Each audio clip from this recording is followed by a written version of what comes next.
Every nation has its monsters, its ancient dragons and mythical beasts, born from 1,000 years of history. But America is different. It is a new country, a vast continent of borrowed histories and new frontiers. And from its deepest swamps to its highest peaks, from its loneliest roads to its most ancient forests, a new mythology has emerged, a pantheon of homegrown monsters, each one a reflection of the landscape that created it, and a mirror to the fears of the people who see it. This is a journey to map those fears, to survey the strange and the terrifying, and to chronicle the mythical beasts of America.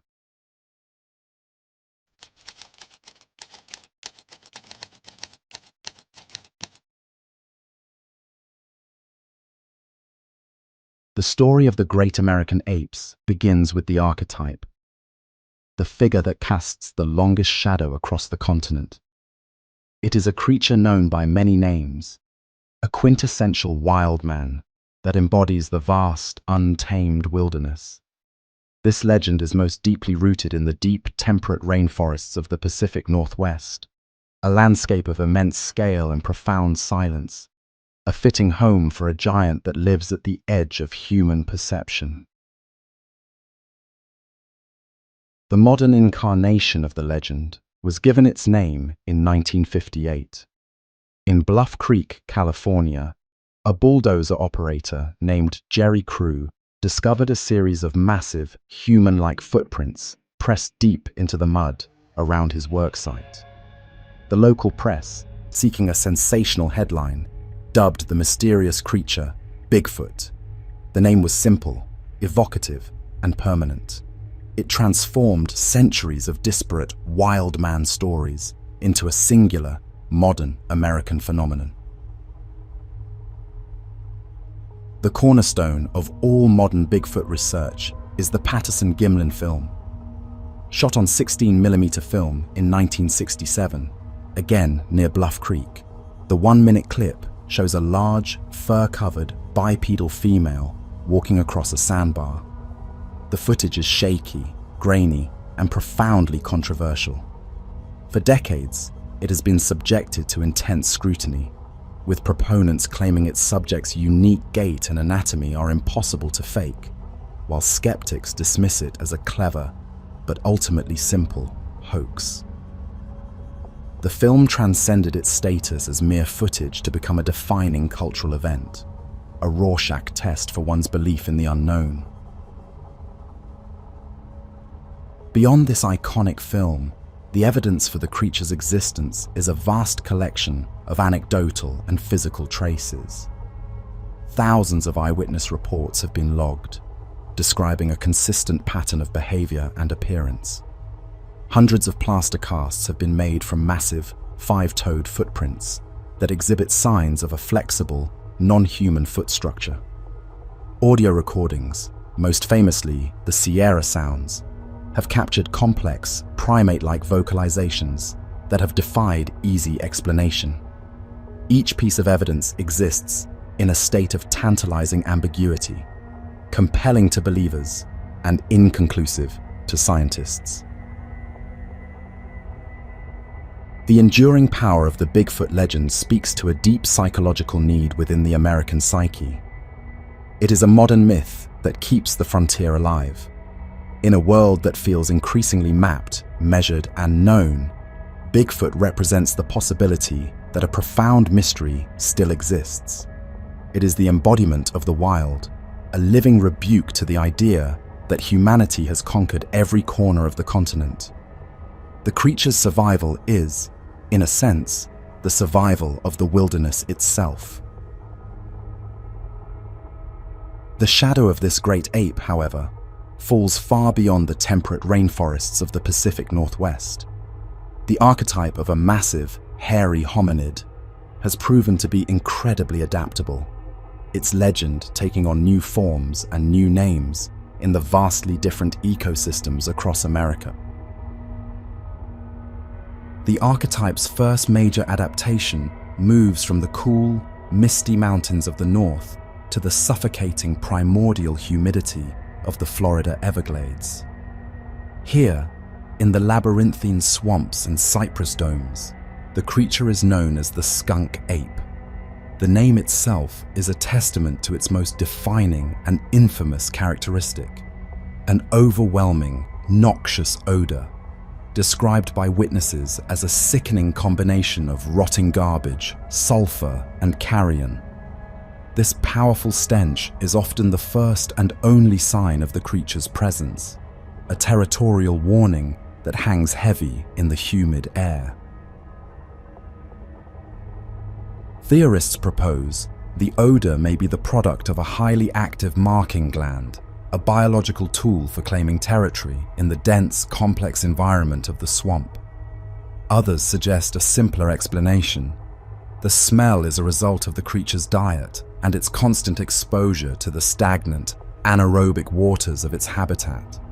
Physically, the skunk ape is often described as slightly smaller and more slender than its northern counterpart, with longer, shaggier hair, an adaptation suited to the wet, hot climate. The most compelling visual evidence for the creature comes from a set of controversial photographs taken in 2000. Mailed anonymously to the Sarasota County Sheriff's Department, the Myakka skunk ape photos depict a large, dark, ape-like creature with glowing eyes, peering from behind a screen of palmetto bushes. While dismissed by many as a clever hoax, likely an escaped orangutan or a man in a suit, the images captured the public imagination and remain the most iconic and debated piece of evidence in the skunk ape's long and pungent history. The skunk ape represents a darker, more primal version of the wild man myth. It is a creature born of decay and oppressive heat, a phantom that haunts the murky waters and impenetrable thickets of a landscape that feels alien to modern human settlement. Its legend is a powerful reminder that the wilderness of America is not uniform, and that each unique landscape is capable of producing its own unique monster.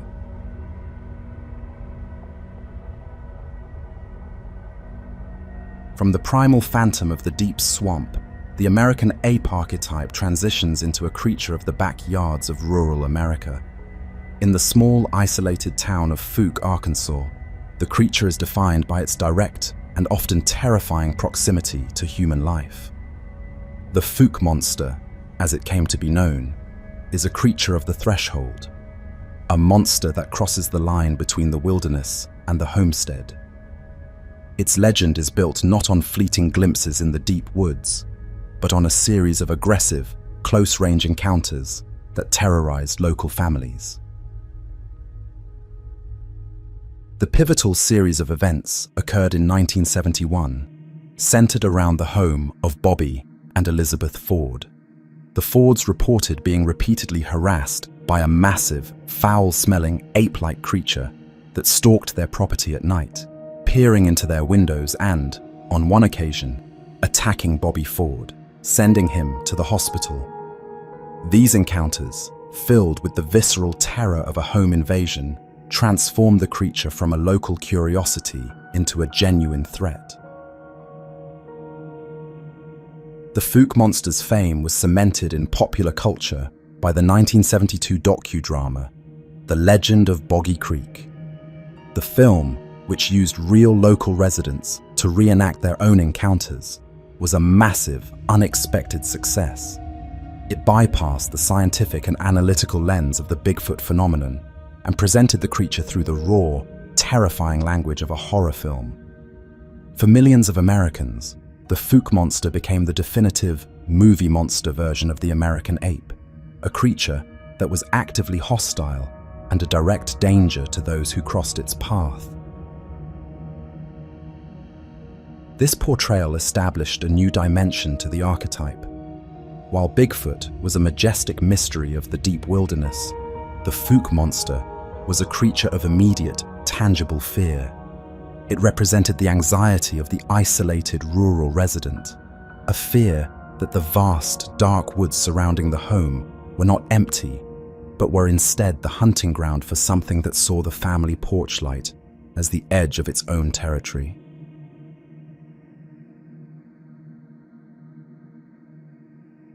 The American ape archetype also branches into the realm of the truly bizarre. If the Fook monster is defined by its behavior, the Missouri monster, or Momo, is defined by its biology. The legend is a case study in high strangeness, a collection of physical traits that push the creature beyond the boundaries of a simple undiscovered primate and into something far more unsettling. The primary wave of sightings occurred in the early 1970s, painting a portrait of a uniquely abnormal creature. Witnesses consistently described Momo with a set of features that deviate sharply from the standard Bigfoot account. Its most prominent feature was a massive, pumpkin-shaped head that appeared to sit directly upon its broad shoulders, giving it a strange, necklace silhouette. It was covered in thick black hair, but its face was often described as pale and featureless. The most peculiar detail, however, was found in its tracks. The creature left behind large three-toed footprints, a biological feature that has baffled cryptozoologists and further separates Momo from any known primate lineage. The legend of Momo is a powerful example of how a singular, bizarre detail can create a potent and enduring local legend. The three-toed tracks became the creature's calling card, a piece of physical evidence so strange that it fueled years of local fear and fascination. Momo represents a tributary of the American ape myth that flows towards the uncanny valley, its story a collection of unsettling biological traits that suggest something more alien than animal.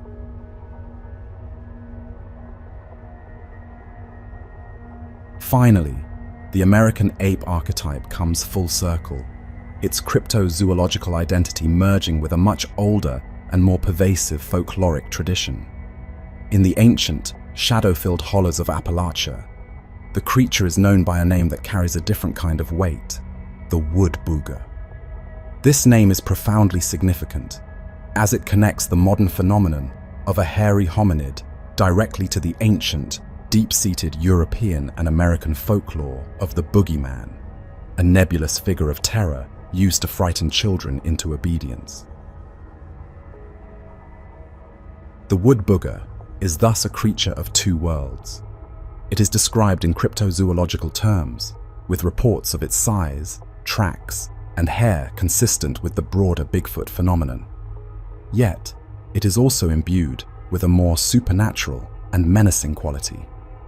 It is a creature of the deep woods, a true monster that embodies the fears of the isolated mountain communities. The name itself frames it as a genuine boogeyman, a malevolent spirit of the forest that one must actively avoid. This regional variation serves as a powerful synthesis for the entire Great American Ape phenomenon. It demonstrates how a modern myth like Bigfoot can be grafted onto a much older folkloric rootstock. The wood booger is both a potential undiscovered primate and a literal monster from a ghost story. It is the perfect illustration of how these legends function, blending the real-world mystery of the wilderness with the psychological landscape of our oldest fears. So what do we see?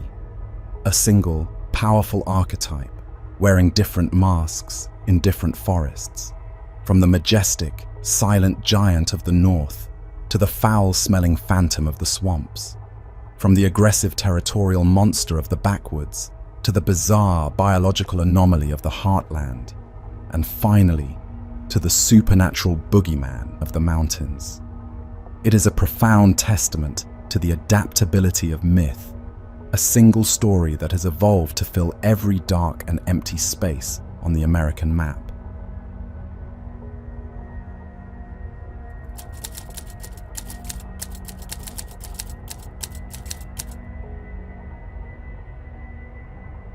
the American wilderness also gives rise to legends of unnatural predators. These stories represent a shift from the elusive giant of the woods to a predator that is far more direct and threatening. They are tales of creatures that look like they belong in the natural world, but are twisted into something terrifyingly new. The most potent of these modern legends was born on a quiet stretch of farmland road in southeastern Wisconsin. This is the story of the Beast of Bray Road. The phenomenon came to public prominence in the early 1990s, when a local reporter named Linda Godfrey began investigating a bizarre cluster of sightings in and around the town of Elkhorn. What began as a small collection of local rumors soon revealed itself to be a deep, pervasive vein of high strangeness. Dozens of credible witnesses began to come forward with stories of their encounters, many of which had been kept secret for years out of fear of ridicule. These were not tales of a distant, shadowy figure. They were reports of close, terrifying confrontations. The creature they described was a chilling synthesis of man and wolf. It was a bipedal canine, standing 6 to 7 feet tall, with the powerful torso of a man covered in dark, matted fur. Its head was that of a wolf or a German shepherd, with a long snout and pointed ears. Witnesses consistently reported its most terrifying feature, its eyes, which glowed with an intense, intelligent light. It was often seen at night, crossing the road in the glare of headlights, a shocking apparition that defied all known biological classification. Many of the most compelling sightings described the creature in a peculiar kneeling posture on the side of the road, as if it were consuming roadkill. This detail, repeated across multiple independent accounts, gave the legend a disturbing ring of authenticity.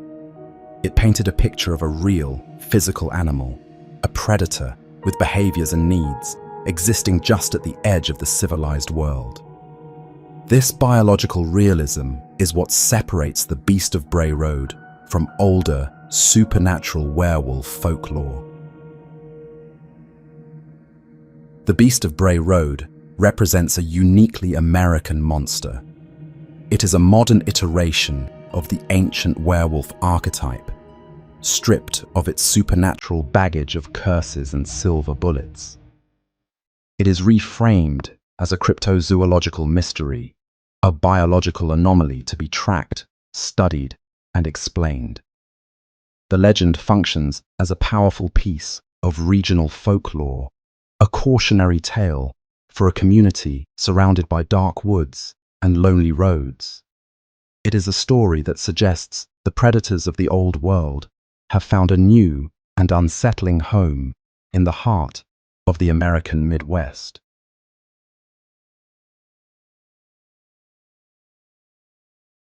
The bizarre events on Bray Road are a single data point in a much larger and more unsettling pattern. The modern origins of this phenomenon trace back to the forests of Michigan. Here, the creature is known as the Dogman, a name that became synonymous with the American werewolf archetype, largely due to a single, powerful piece of media. The descriptions of the Michigan Dogman align almost perfectly with those from the Wisconsin sightings. Witnesses consistently report a massive, 7-foot-tall creature with the head of a wolf and the body of a man, covered in dark fur and possessed of a terrifying, intelligent gaze. The sightings are almost always fleeting, a shocking glimpse of an impossible creature at the edge of a clearing or on a remote logging road. Unlike the Bray Road case, the Michigan legend's modern identity was powerfully shaped by an act of creative fiction. In 1987, Traverse City Radio DJ Steve Cook recorded a song called The Legend as an April Fool's Day joke. The song, a folk ballad compiling several local tales, had an unintended effect. It opened a floodgate, encouraging dozens of people to come forward with their own long-hidden stories. and transforming a scattered folk belief into a cohesive, modern phenomenon. The Michigan Dogman serves as crucial confirmation that the Beast of Bray Road was not an isolated hysteria. The legend illustrates a powerful and recurring fear that haunts the American Northwoods, the fear of a predator that is both animal and intelligent, a monstrous hybrid that watches from the deepest, coldest parts of the forest.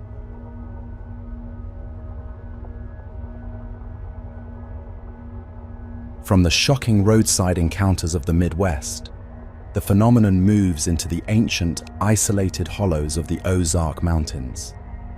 Here, the unnatural predator is a more spectral figure, a creature defined less by what is seen and more by what is heard.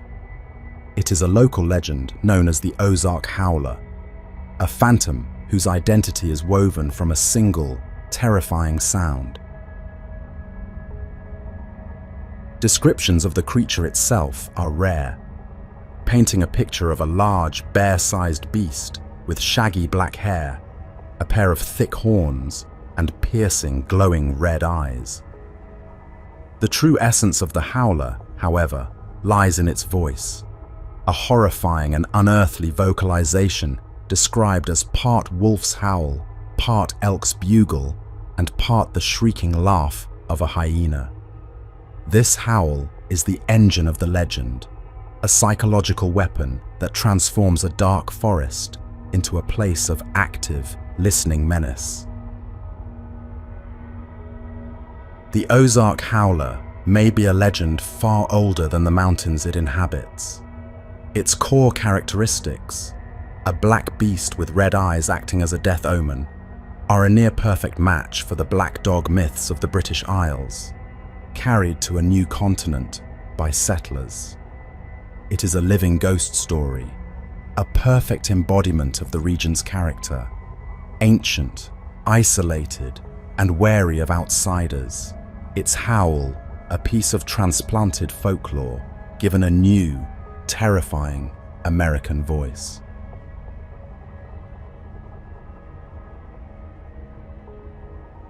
While some legends are born from a vague and echoing sound, others are forged in the fire of a single, powerful story.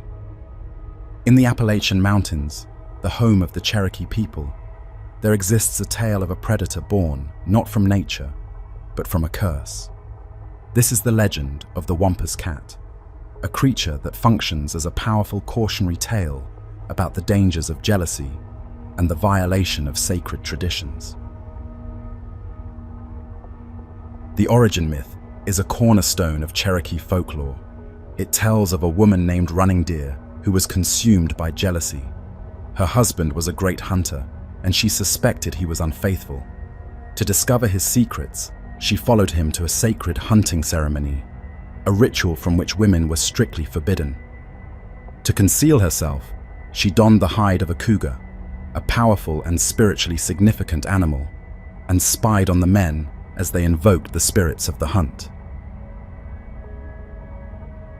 The shamans, possessed of great power, immediately sensed her profane presence. They discovered her hiding at the edge of the clearing, her disguise an unforgivable sacrilege. As punishment for her transgression, the medicine men cast a powerful spell, binding the cougar skin to her body and her soul. She was transformed into a terrifying, half-human, half-feline monster, a creature of nightmare with the cunning of a woman and the ferocity of a panther. She was cursed to roam the mountains forever, a terrifying guardian of the sacred rites she had violated. The Wampus Cat is thus a symbol of supernatural justice. It is a story about the boundaries between the sacred and the profane, and the terrible consequences of crossing them. It serves as a guardian of tradition, a living reminder that some knowledge is forbidden, and that the price of its discovery is the loss of one's own humanity. The creature is a powerful piece of American mythology, a predator whose origins lie in the very heart of the human soul.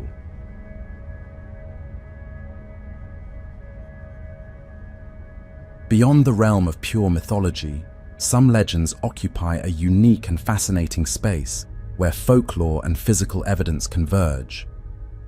In the traditions of the Iowa people, there is a creature called the Shunkawarakin, a name which translates to carries off dogs.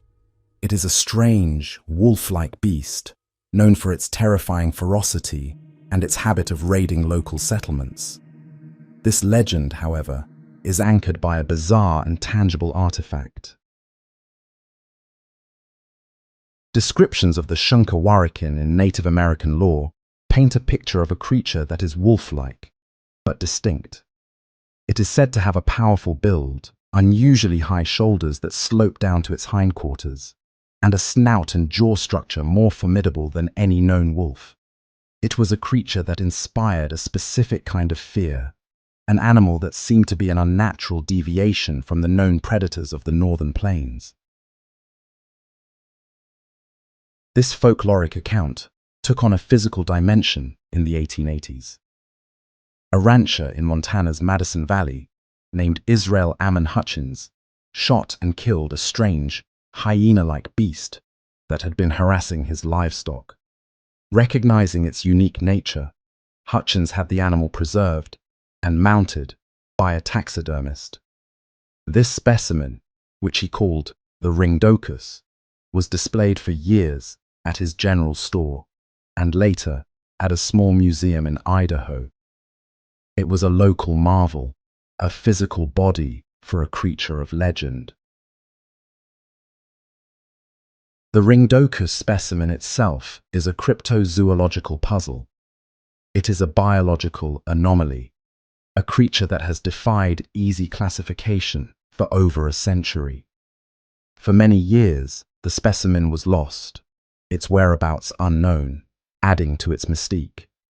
It was rediscovered in the early 21st century, allowing for modern analysis, though a definitive identification remains elusive. The Shunkawarakin is thus a perfect cryptozoological mystery. A creature born of folklore, witnessed by frontiersmen, and embodied in a single, enigmatic specimen that continues to challenge our understanding of the natural world.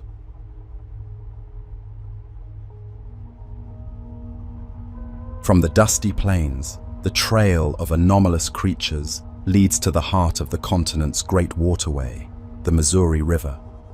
In the traditions of the Mandan and Sioux peoples, the river is home to a monstrous hybrid, a creature that embodies the treacherous and unpredictable nature of the water itself. This is the Mini-Washitu, a being so paradoxical in its form that it defies all biological classification. The creature's appearance is a grotesque collection of conflicting anatomy. It is said to have a massive, furry body like a bison, but one that is unsettlingly at home in the water. Its head is dominated by a single, blazing red eye and a long, sharp horn. A jagged, fin-like ridge runs the length of its spine, and its powerful limbs are suited for both swimming and walking on the riverbed. This bizarre assembly of parts creates a creature that has no clear place in the natural order. The Mini-Washitu functions as a predatory guardian of the river. Its legend served as a potent warning against the dangers of the water. It was said to cause the river to swirl and create treacherous eddies, pulling unsuspecting victims beneath the surface. To see the Mini-Washitu was a terrible omen, a near-certain promise of drowning. Its presence transformed the river from a simple geographic feature into a sentient, malevolent entity. The legend of the Mini-Washitu is a powerful example of how folklore can give a face to an environmental danger. The Missouri River was the lifeblood of the Plains tribes, but it was also a place of immense peril, with hidden currents, undertows, and sudden floods. The Mini-Washitu is the personification of that peril, a monster that gives a specific, terrifying form to the formless, ever-present danger of the water. The arid, alien landscape of the Badlands presents an enigma born from the same region as the river's treacherous waters. In the lore of the Lakota people, this hostile environment is home to a creature whose very name is a mystery. Some translate Takuhe as a question, what is it? A name that perfectly captures its profound ambiguity. Yet other traditions translate it more directly as Big Man, linking it to the wider Bigfoot phenomenon. This conflict is the heart of the legend. The Takuhe is a creature of shadows and whispers, described as a vaguely humanoid figure that is gaunt, disjointed, and physically repellent. It is a boogeyman, a monster used in cautionary tales to frighten children into staying close to home after dark. Its primary function being that of an abductor who snatches the unwary from the edge of the camp. The power of the Takuhe legend lies in this uncertainty. It is a monster without a clear form or a settled name, a placeholder for the deepest fears of a community living in a harsh and unforgiving environment. It is the personification of the unease bred by the Badlands' strange formations and deep shadows, a chilling reminder that the most terrifying monster is often the one that defies all attempts at classification. The ancient fear of the shapeshifter finds a uniquely tragic and personal expression in the humid, history-haunted nights of the American South. In Mobile, Alabama, the legend takes the form of a deeply personal curse, its horror rooted in the tragic story of a single woman. The story of the Wolf Woman of Mobile is a uniquely Southern Gothic interpretation of the werewolf myth, a tale rooted in human cruelty and supernatural retribution. The oldest versions of the legend speak of a beautiful but arrogant woman in the 19th century who was obsessed with the hunt. Seeking a greater thrill, she sought out a local witch who granted her the power to transform into a great wolf. The price of the magic, however, was her humanity. The transformation became permanent, trapping her in a monstrous, hybrid form. This old legend was violently resurrected in April of 1971, when dozens of residents reported seeing a creature with the upper body of a woman and the lower body of a wolf roaming the streets at night. This modern flap created a local panic, blending the tragic phantom of folklore with the immediate fear of a creature in the neighborhood. The Wolf Woman of Mobile is a powerful cautionary tale about the darkness within the human heart. Her legend is a classic piece of Southern Gothic folklore, a story where beauty and horror are intertwined and where an old curse can find new life on the moonlit streets of a modern city. This survey of anomalous predators concludes with a modern legend that transcended its folkloric roots to become a global phenomenon. It is a creature whose very name became a synonym for the mysterious and the vampiric. Born in the mid-1990s in Puerto Rico, the legend of the chupacabra, the goat-sucker, is a masterclass in the creation and evolution of a modern myth. The original chupacabra was a creature of pure high strangeness. The initial wave of sightings in Puerto Rico described a bipedal, reptilian creature with large, glowing red eyes and a distinctive row of spines running down its back. It was an alien entity, a being that moved with an unnatural gait and was blamed for a series of bizarre animal deaths. Farmers would find their livestock, particularly goats, completely drained of blood through a series of small, precise puncture wounds, a detail that suggested a surgical and almost intelligent predator. When the legend migrated from the Caribbean to the mainland United States, particularly Texas, a fascinating transformation occurred. The chupacabra's description radically shifted. The reptilian biped vanished from the accounts, replaced by a strange, four-legged canine. This Texas blue dog was described as hairless, with leathery skin, a gaunt build, and a menacing gait.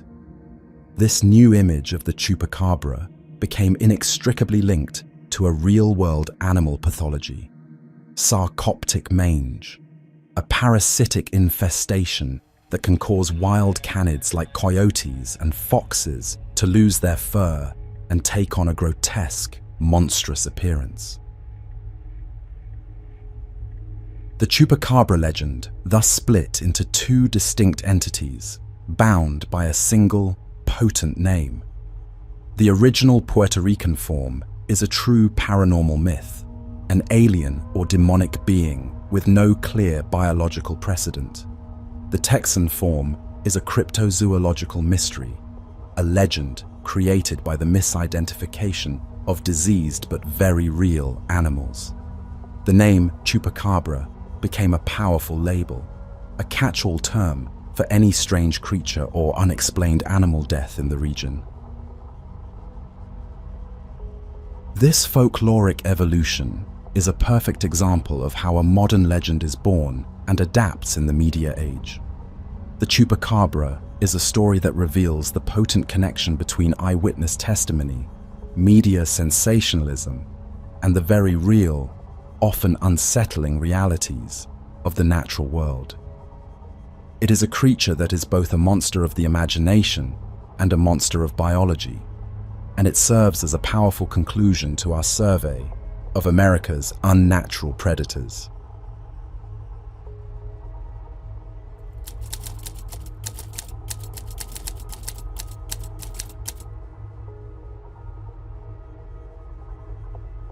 The most unsettling landscape of all is the uncanny valley. This is the realm of creatures that are almost human, their horror derived from the subtle twisting of our own form. The exploration of this realm begins in Kentucky, at a place where folklore and real-world danger are inextricably bound together. High above Pope Lick Creek, on a rusted and active railway trestle, lives the legend of a terrifying American satyr, the Pope Lick monster. The creature is a chimerical nightmare. It is described as a human-goat hybrid, with the powerful fur-covered legs of a goat, the muscular torso of a man, and the pale, horned head of a sheep or goat. In some accounts, it carries a bloody axe, adding a slasher horror element to its mythological form. Its legend is tied to the very specific and dangerous location of the trestle it is said to inhabit.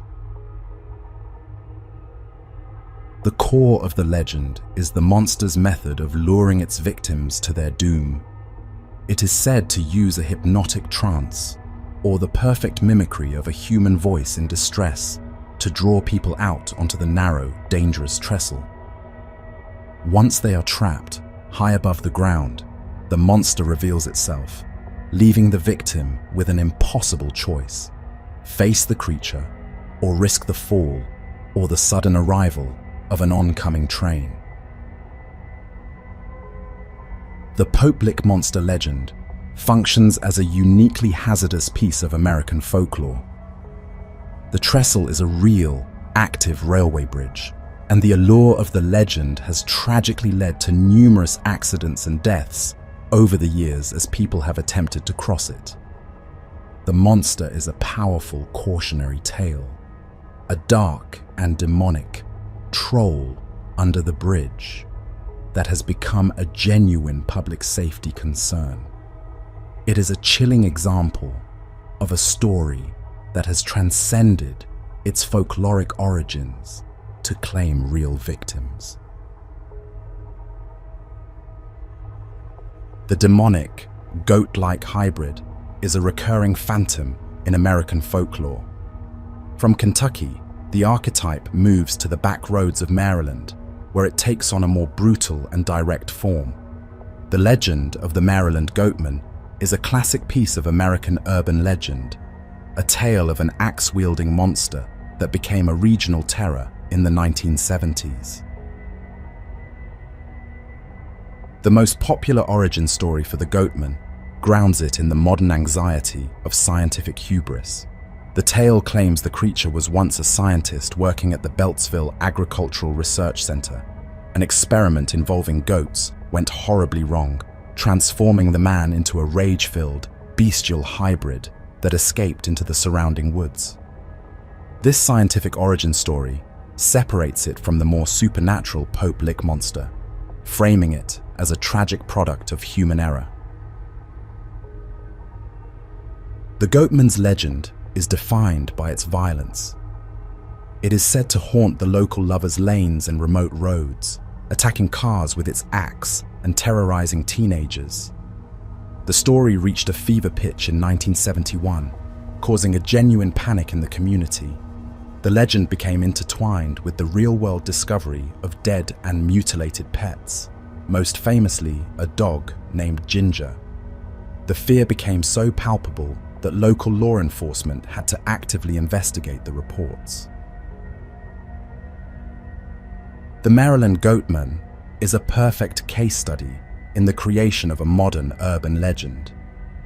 It is a story built from a powerful archetypal monster, given a plausible local origin, and then fueled by a community's fear and the media's fascination.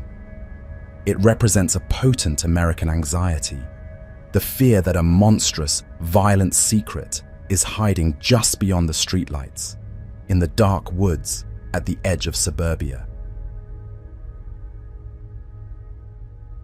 The uncanny valley is also home to a different kind of terror, one that is small, ancient, and profoundly dangerous.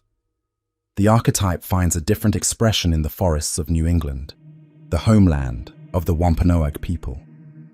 Here we find the legend of the Pukwudgie, a creature that proves that the greatest threats often come in the smallest packages. The Pukwudgie is a 2 to 3 foot tall humanoid creature, often described as having smooth grey skin, large ears and a nose, and a gnarled troll-like appearance. They are the little people of Wampanoag tradition, a race of ancient, magical beings that were once friendly to humanity. A great betrayal, however, turned them into bitter and malevolent enemies, a transformation that defines their modern interactions with people. Pukwudgies are masters of trickery and magical warfare. Their lore is a catalogue of their deadly abilities. They are said to attack their victims with small knives and poison arrows, to control a magical glowing light, to lure people off cliffs, to disappear at will, and to command the spirits of their dead victims. They are notoriously capricious, their attacks seemingly random and without motive. This unpredictable nature makes them a particularly terrifying figure in the folklore. The legend has seen a modern resurgence, particularly centered around the Freetown Fall River State Forest in Massachusetts, an area infamous for a high volume of paranormal reports and tragic events. The Pukwudgie serves as a powerful folkloric explanation for the real-world darkness associated with the forest. The creature is a potent reminder that in ancient folklore, the little people are rarely benevolent. They are territorial, powerful, and deeply dangerous beings whose magical world exists just alongside our own. The little people archetype, however, manifests in profoundly different ways across the continent. From the malevolent tricksters of the New England forests, the legend travels to the volcanic islands of Hawaii. Here, the ancient legends tell of the Menehune, a race of small beings who embody the archetype as shy, reclusive, and supernaturally gifted master builders. The Menehune are described as a nocturnal people, small in stature, but incredibly strong and industrious. They were said to be the original inhabitants of the Hawaiian Islands, master craftspeople who could complete massive engineering projects in a single night. Their work was said to be so precise and powerful that it seemed magical to the later Tahitian settlers. The physical evidence for the Menehune's existence is written into the very landscape of the islands. Ancient structures, like the Alakoko fish pond on Kauai, a marvel of stonework, are attributed to them in the oral traditions. The law states that these projects had to be completed in one night. If a project was left unfinished at sunrise, the Menehune would abandon it forever. This detail adds a layer of magical urgency to their story. The Menehune represent a more benevolent, though still reclusive, version of the little people myth. They are creators, not tricksters, builders, not destroyers. Their legend is a foundational piece of Hawaiian folklore, a story that explains the origins of the island's most ancient and mysterious structures. They are a powerful reminder that the uncanny valley, besides being a place of horror, can also be a place of ancient, magical, and awe-inspiring wonder. From the deep well of ancient folklore, the uncanny valley can also erupt into the modern world with shocking and inexplicable suddenness. For a few brief hours in April of 1977, the quiet, affluent town of Dover, Massachusetts, became the epicenter of a bizarre and fleeting encounter with the unknown. The creature, sighted by multiple teenagers in separate locations, became known as the Dover Demon. The witnesses, most notably Bill Bartlett, described a creature that defied all known categories. It was a small, 4-foot-tall humanoid with a pale, grayish-pink body, thin, spindly limbs, and long, delicate fingers. Its most shocking feature was its massive, watermelon-shaped head, which was completely devoid of a nose, ears, or mouth. Its entire face was dominated by two enormous, round, orange-glowing eyes. The series of sightings took place over a period of about 25 hours. Each witness gave a remarkably consistent description of the creature, lending a powerful sense of credibility to the story. It was seen perched on a stone wall and by the side of a road, a silent, unnerving apparition that seemed to observe its surroundings with an alien intelligence. Then, as quickly as it appeared, it vanished, never to be seen again. The Dover Demon is a perfect case of pure high strangeness. It has no history, no associated folklore, and no clear motive. It is a singular, isolated data point of the bizarre. The legend is a testament to the power of a concentrated, high-quality witness event, a story that created a world-famous monster in a single night and left behind a legacy of complete and total mystery. While some humanoid horrors are alien and fleeting, others are a permanent and terrifying fixture of the local landscape. In the rural backwoods of the American Midwest, particularly Ohio and Michigan, there is a persistent and gruesome legend of the Melonheads. This story functions as a potent piece of American rural folklore, a cautionary tale that embodies the fear of scientific transgression and the hidden horrors of the deep woods. The specifics of the origin story vary by region, but they share a common, tragic core. The most popular version tells of a local doctor or a rogue institution that performed horrific experiments on hydrocephalic children.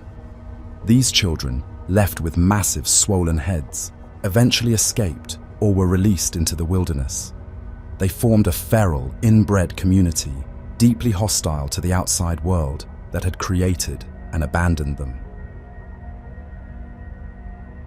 The melonheads are described as small, cannibalistic humanoids who live in secluded clans deep in the forest. They are said to emerge at night to prey on teenagers, farmers, or anyone who strays too far down their lonely, unlit roads. The legend is a classic piece of Lover's Lane folklore, a story told to scare young people away from isolated areas. The Melonheads legend is a powerful modern American myth. It combines a deep-seated fear of medical malpractice and scientific hubris with the older, more primal fear of the feral folk in the woods. The story creates a plausible, human-made monster, a tribe of tragic and terrifying beings that are not an invasive species, but a dark and forgotten part of our own community. The uncanny valley is also populated by creatures so biologically strange that they seem to have been assembled from a nightmare. In the spring of 1973, the small town of Enfield, Illinois, was terrorized by a series of encounters with a creature of profoundly unnatural biology.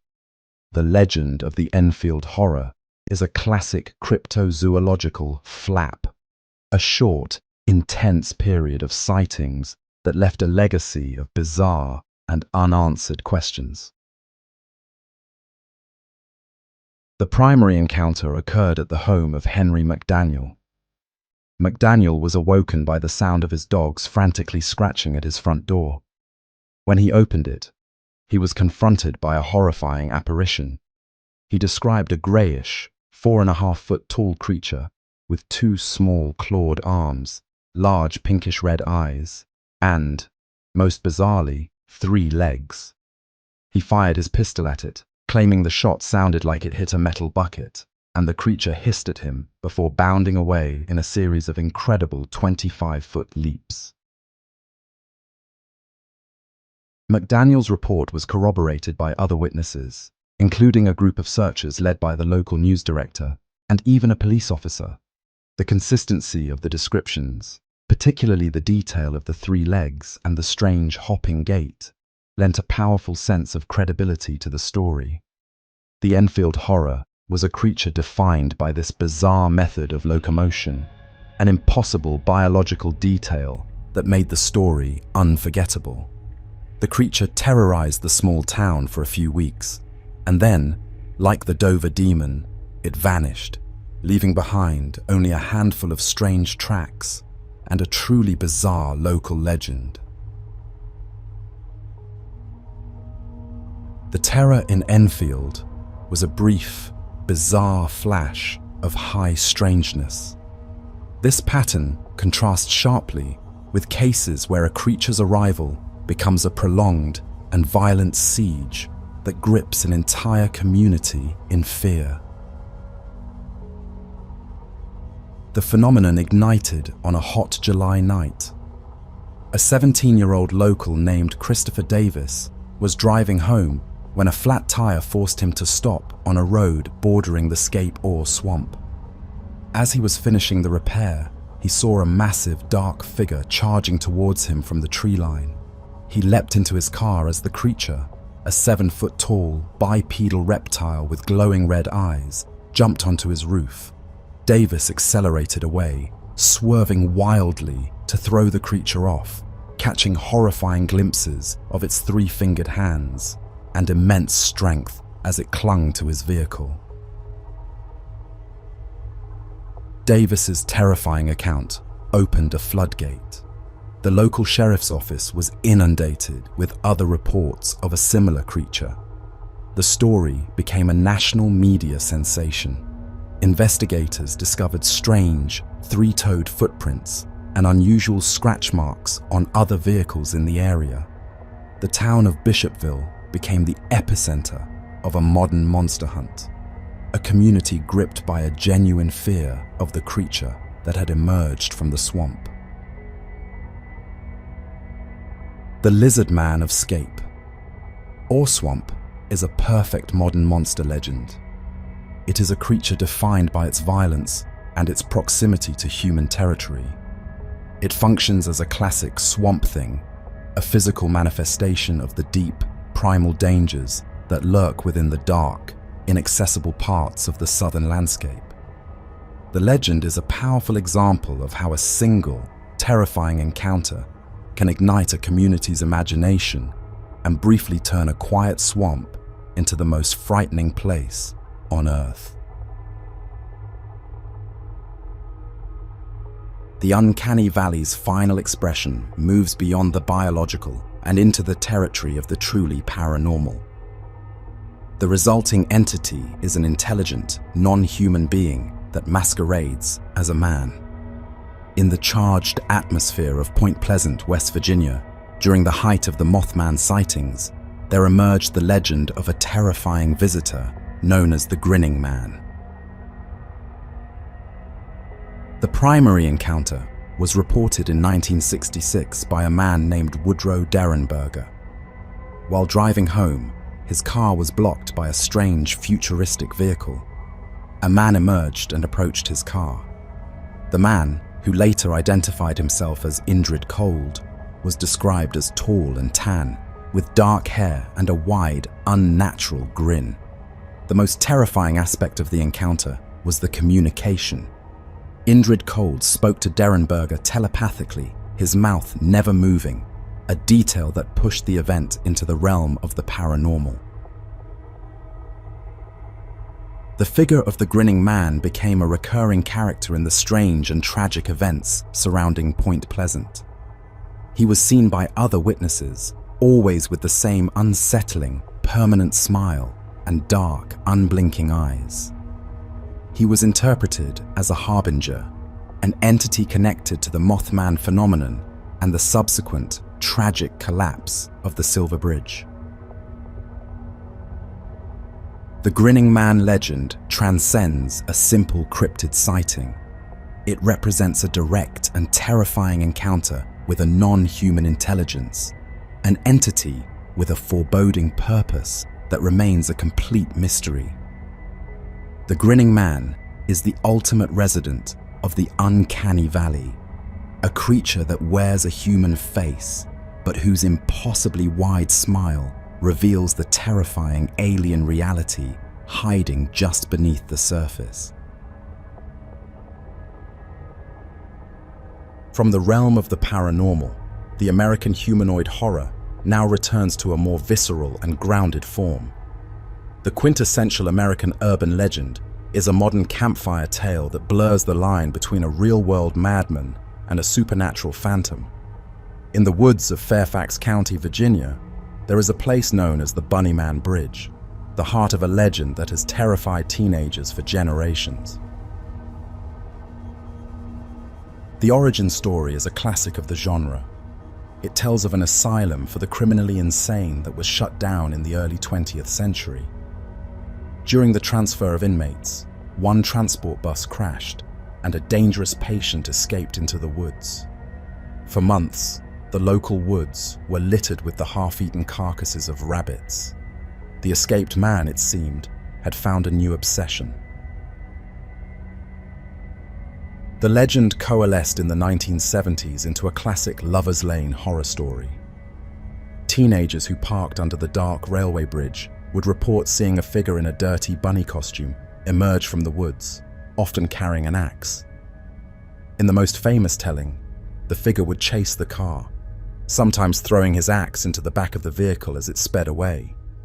The Bunny Man is a story told as a warning, a terrifying tale meant to keep people away from a dark and lonely place. The Bunny Man legend is a powerful piece of modern American folklore.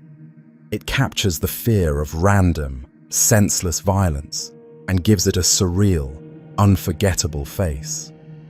The absurd image of a man in a bunny suit wielding an axe is a perfect example of how urban legends use cognitive dissonance to create a potent and enduring horror.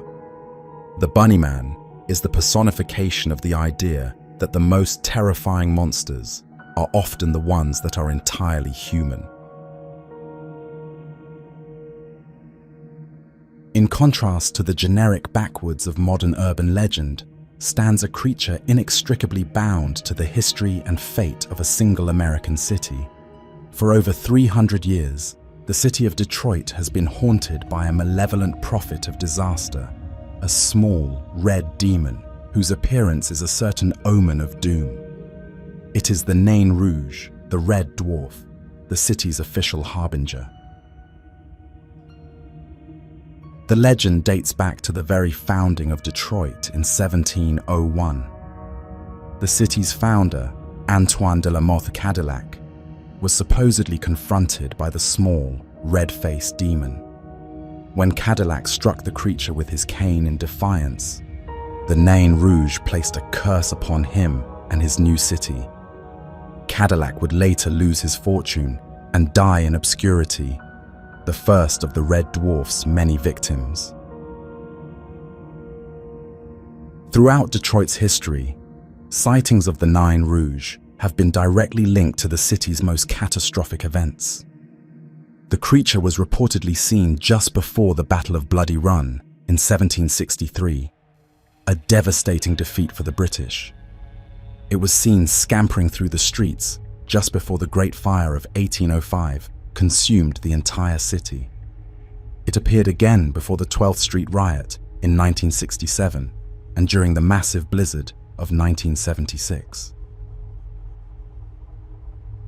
The Nain Rouge functions as a unique form of civic folklore. It is a living, breathing personification of the city's anxieties and its long, often tragic history. In modern times, the legend has been reclaimed by the people of Detroit.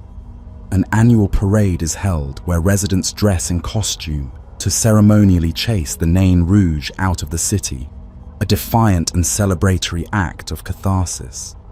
The Red Dwarf is a powerful example of how a city can transform its own demon into a symbol of its enduring resilience. The uncanny valley is also a place of profound sorrow. From the realm of demons and violent phantoms, the folklore turns to one of America's most enduring ghost stories. The legend of the Green Lady is a classic white lady archetype, a tragic female spirit bound to a specific place by a past tragedy. This tale, with variations across the country, is most famously associated with the forests and cemeteries of Connecticut. The most common origin story tells of a woman named Elizabeth who was caught in a terrible storm with her husband. As they sought shelter, a tree was struck by lightning and fell, tragically taking her life. Her husband searched for her in the storm, but was unable to find her body. She is now said to wander the woods and burial grounds near the site of her death, forever searching for her lost husband. Her apparition is described as a hazy, green, glowing form, often so bright that it is mistaken for a car's headlights.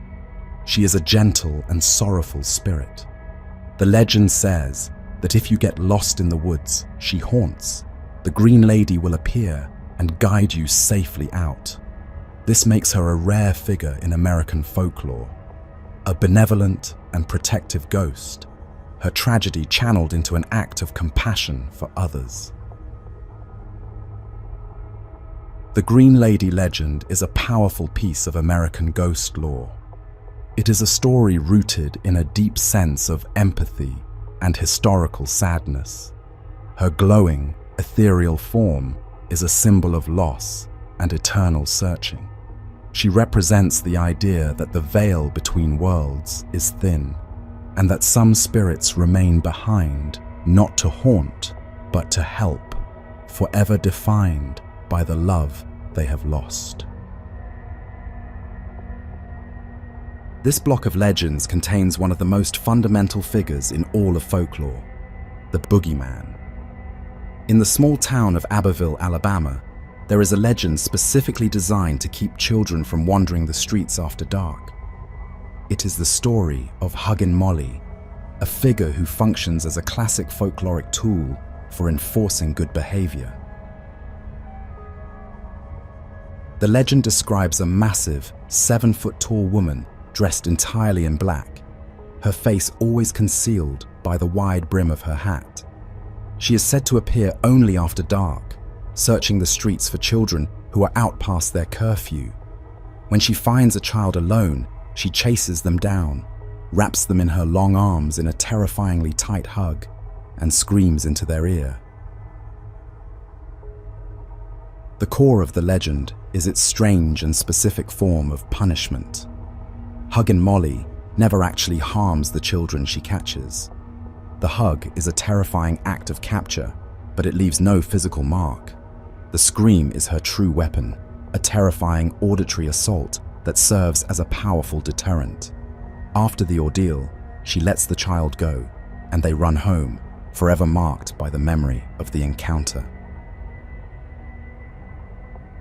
Huggin' Molly is a perfect example of a functional, living piece of folklore. She is a story with a clear and practical purpose: to keep children safe by giving a memorable and terrifying face to the dangers of the night. Her legend is a testament to the power of storytelling as a tool for community safety, a southern boogeyman whose terrifying embrace is, in its own strange way, a form of protection. Beyond the specific functional horror of the boogeyman lie the vast, empty landscapes of the American West. Here, the humanoid horror is a more subtle and psychological phenomenon. In the Santa Lucia Mountains of California, there is a legend of the Dark Watchers, silent sentinels, whose purpose is a complete and unnerving mystery. The Dark Watchers are tall, featureless, shadowy humanoids seen only at twilight, standing motionless on the highest peaks and ridges. They are often described as wearing long cloaks or wide-brimmed hats. They never speak or make a sound. They simply stand, observing the world below. The moment an observer tries to approach, the Watchers vanish. The legend's origins are themselves a mystery. While many accounts attribute the story to the ancient folklore of the Chumash people, scholarly analysis of their oral traditions has found no direct analogue. It is with the arrival of Spanish settlers that we find the first clear references to Los Vigilantes Oscuros. The legend was later immortalized by writers like John Steinbeck, cementing the image of these silent sentinels. The question remains, is this a genuine ancient tradition or a more modern myth that has sought to borrow a sense of ancient gravity? The Dark Watchers are defined by their passive, silent observation. Their menace stems from their inscrutable presence. They are a psychological horror, their power derived from the fundamental human fear of being watched by an unknown intelligence with an unknowable motive. The trail of strange humanoids continues from the silent phantoms of California to the vast and unforgiving wilderness of the far north. In the traditions of the Yupik people of southwestern Alaska, there is a legend of a race of towering, hairy giants known as the Urayuli. The Urayuli are described as immense, 10-foot-tall humanoids covered in long, shaggy hair that hangs over their faces. Their most notable feature is their incredibly long arms, said to be able to touch their ankles without bending over. This trait distinguishes them from other hairy hominid legends, giving them a unique and memorable silhouette. These giants are said to live a peaceful, reclusive existence in the remote wilderness, far from human settlements. They are often seen near the water, powerful, elemental beings that embody the ancient, untamed spirit of the Alaskan landscape. They are a powerful example of a humanoid figure in folklore that inspires awe rather than terror. The archetype of the giant, however, has a much darker side. From the peaceful, elemental beings of the far north, the archetype travels to the arid deserts of the Great Basin.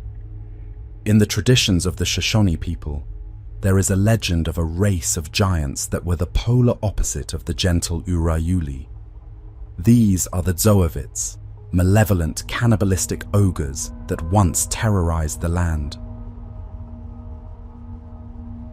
The Zoovits were described as huge, hairless giants with sharp horns and an overwhelming stench. They were powerful, brutish creatures that hunted and ate humans, carrying their victims back to their mountain caves to be devoured.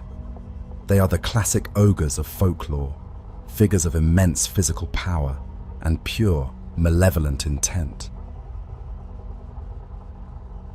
The Shoshone legends tell of a great war between the people and these cannibalistic giants. The stories recount how the Shoshone, through cunning and bravery, managed to trap the Zoovits in a great cave and set a massive fire at its entrance, suffocating the monstrous giants and ending their reign of terror. This story functions as a foundational epic, a tale of how the people, through cooperation, conquered the literal monsters of their world. The Zoovits thus represent a vanquished evil, a powerful folkloric symbol of a primal threat that has been overcome. The Uncanny Valley's path leads from the obscure and the reclusive into the realm of pure nightmare. In the rich and complex traditions of the Iroquois people, there is a legend of a creature so grotesque and terrifying that it embodies the very essence of a monster. It is a legend of the Canoncistontes, more commonly known as the Flying Heads. The Canoncistontes are monstrous, corporeal beings. They are massive, disembodied heads with long, tangled hair, demonic faces, and a ravenous appetite for human flesh. They propel themselves through the air with a pair of large, bat-like wings that sprout from the sides of their heads. In some traditions, their hair is a mass of living flame, making them a terrifying, screaming meteor of death in the night sky. The origin of these creatures varies. In some tales, they are the spectral, vengeful ghosts of a murdered tribe. In others, they are a primordial race of ancient, cannibalistic monsters. In all versions, they are a profound threat, descending upon villages to hunt humans. They are a powerful folkloric representation of a swift, airborne, and utterly overwhelming terror. The legend of the Flying Heads is a testament to the power of mythology to create a creature that is a perfect and unforgettable engine of horror. From the ancient horrors of folklore, the Uncanny Valley in the 20th century became increasingly populated by visitors from elsewhere. On the night of October 11th, 1973, a strange and terrifying event on the banks of the Pascagoula River in Mississippi would become a cornerstone case in the annals of modern ufology. The abduction of Charles Hickson and Calvin Parker introduced the world to a new and bizarre form of non-human entity. The two men were fishing when a silent, egg-shaped craft descended, and three strange beings emerged. The entities were defined by their bizarre, almost biological and robotic appearance. They were about 5 feet tall, with pale, wrinkled skin, and they floated rather than walked. Their arms ended in pincers, and their heads were fused to their bodies, featuring slit-like mouths and strange carrot-shaped cones where a nose and ears would be. The witnesses were paralyzed by a strange buzzing sound and levitated aboard the craft. Inside the craft, the men were subjected to an examination by a large mechanical eye that scanned their bodies. The experience was terrifying in its cold, clinical detachment. After about 20 minutes, the men were returned to the riverbank, and the craft departed. The subsequent investigation including a secretly taped and highly emotional conversation between the two men at the sheriff's office, lent a powerful air of authenticity to their incredible story. The Pascagoula case is a landmark of high strangeness. The bizarre, almost comical appearance of the elephant men, as they were sometimes called, sets the encounter apart from the more common grey alien archetype. The event is a powerful example of how the uncanny valley can manifest as a technological and extraterrestrial horror, a story that replaces the magic of the old world with the cold, sterile, and incomprehensible science of another. The uncanny valley finds its ultimate and most modern expression in the digital age. In 2007, a Fresno, California resident captured an image that would become a true icon of internet-age folklore: the Fresno Nightcrawlers. The footage shows two small, otherworldly figures walking across a suburban lawn. The creature's power as a modern mystery lies in their profound anatomical simplicity. They appear to be nothing more than a pair of long, stilt-like legs supporting a small, indistinct head. They have no arms, no torso, just a pair of legs that move with a strangely fluid, graceful gait. The original footage was so compelling and so strange that it became a viral sensation.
The most common version of the legend tells of a beautiful woman named Maria who falls in love with a wealthy and handsome man.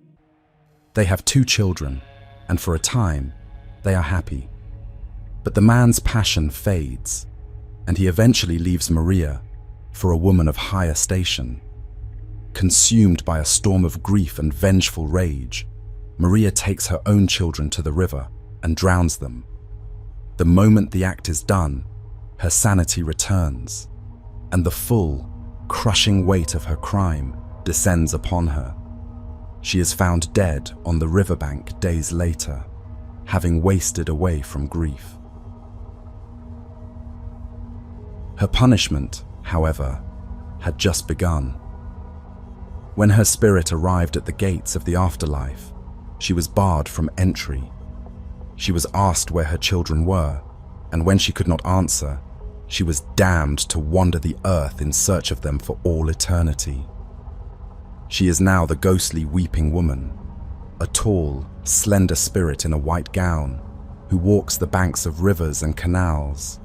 Her endless, mournful cries, a sound of pure despair.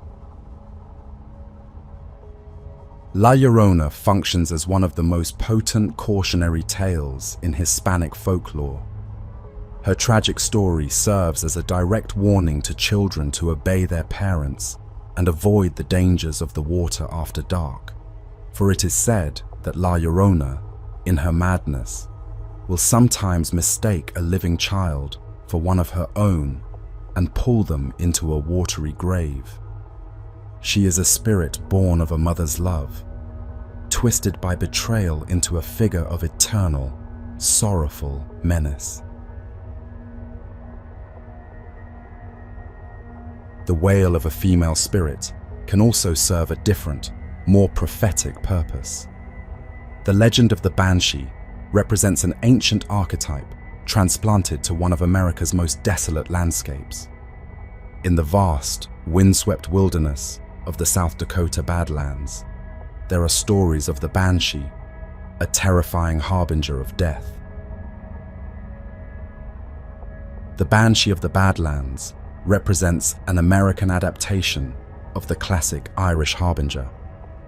In Irish folklore, the Banshee is a female spirit whose piercing shriek or keening foretells the imminent death of a family member. The legend was carried to America by Irish immigrants, and in the desolate isolation of the Badlands, it found a new and terrifying home. She is described as a spectral old woman with long white hair and a face ravaged by grief. Her mournful wail is said to echo for miles through the empty canyons and buttes, a sound that chills the blood of anyone who hears it. To hear the Banshee's cry is to receive a death warrant. It is a supernatural prophecy, a sign that someone in the hearer's family is about to die. The Banshee functions as a personification of grief and a way of processing the inevitability of death. In the harsh and often dangerous environment of the American frontier, death could be sudden and unexpected. The legend of the Banshee provided a supernatural framework for this reality, transforming a random tragedy into a fated event, announced by the wail of a timeless, sorrowful spirit. The sorrowful wails of the harbingers give way to a figure of pure, violent retribution. The legend of the Headless Horseman is a powerful archetype, and in the harsh, violent borderlands of South Texas, it found its own unique and gruesome incarnation. This is the legend of El Muerto, the Dead Man, a tale of greed, frontier justice, and a ghost born of a brutal crime. The story is rooted in the lawless cattle-rustling era of the 1850s. A vaquero and horse thief named Vidal was infamous for his crimes. He and his gang were so successful that two Texas Rangers, a man named Creed Taylor and a man known as Bigfoot Wallace, decided to set a trap. They ambushed Vidal, killed him, and decapitated him as a warning to other outlaws. In a final gruesome act of frontier justice, they propped his headless body up in the saddle of a wild Mustang, tied his severed head to the saddle horn, and sent the horse galloping back towards the border. This terrifying effigy became a legendary sight, a real-world specter of justice that terrified outlaws for years. The legend claims that the spirit of Vidal became one with this gruesome display. His ghost is now said to ride the brush country forever, a headless horseman on his demonic steed, forever chasing the phantom cattle he stole in life. El Muerto is the quintessential headless horseman of the American Southwest, a legend that perfectly captures the brutal, violent, and often mythic reality of the Old West. He is a phantom born of a specific, historical act of violence, a restless spirit who now serves as an eternal, terrifying monument to frontier justice. Beyond the vengeful ghosts of the frontier lies a more intimate and parasitic horror. In the rich and unique Gullah culture of the coastal Southeast, there is a legend of a terrifying, skin-stealing witch known as the Boo Hag. Her story is a chilling tale of supernatural home invasion and vampiric energy theft. The Buhag's terrifying nature is defined by her skinless state.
Different, but equally terrifying form in the traditions of the Seminole people of Florida. Here, the fear is of the Stikini, monstrous, owl-like shapeshifters that live secretly among the people. Their legend is a chilling tale of internal community terror, the fear of a hidden evil masquerading as a friend or neighbor. The Stikini are witches who, by day, appear as normal members of the tribe. At night, they retreat to a secret place to undergo a gruesome transformation. To take on their monster form, they must vomit up their own souls and internal organs, which they hang on a tree. This act frees their bodies to transform into a horrifying, half-human, half-owl creature. In this monstrous form, they fly through the night, hunting for the sick or the dying. The Stikini is a consumer of life force, a creature that feeds on the souls of the vulnerable to extend its own unnatural life. After feeding, they must return to their hidden organs and swallow them to become human again before dawn. The Stikini legend functions as a powerful folkloric explanation for unexplained death and sickness within the community. It is also a cautionary tale about the dangers of hidden evil. The only way to permanently kill a Stikini is to find its discarded organs and destroy them with salt and fire. This detail transforms the legend into a proactive story, empowering the community to find and destroy the monsters hiding within its own ranks. The hidden witches of the swamplands are but one form of this evil. An epic monster awaits in the mountains of the Cherokee. This is a legend of a witch so powerful that she was functionally a goddess of death, a being of immense physical might and terrifying invulnerability. She is Utlunta, more commonly known by the name that describes her most fearsome weapon, Spearfinger. Spearfinger was a shape-shifting ogress whose true form was that of an old woman with skin made of solid stone. This stone hide made her impervious to any arrow or spear, rendering her nearly invincible. Her name came from her right forefinger, which was a single, stony spear. This finger was her primary tool for hunting her chosen prey, the livers of children. She was a cunning and deceptive hunter. Utlunta could shapeshift into the form of a beloved grandmother or a lost child, a tactic she used to lure her victims into a false sense of security. Once she had a child alone, she would use her stone finger to pierce their side and pull out their liver, which she would then devour. She was a folkloric representation of the ultimate predator, a monster that combined supernatural power with cunning deception. The Cherokee legends tell of a great council that was held to finally end Spearfinger's reign of terror.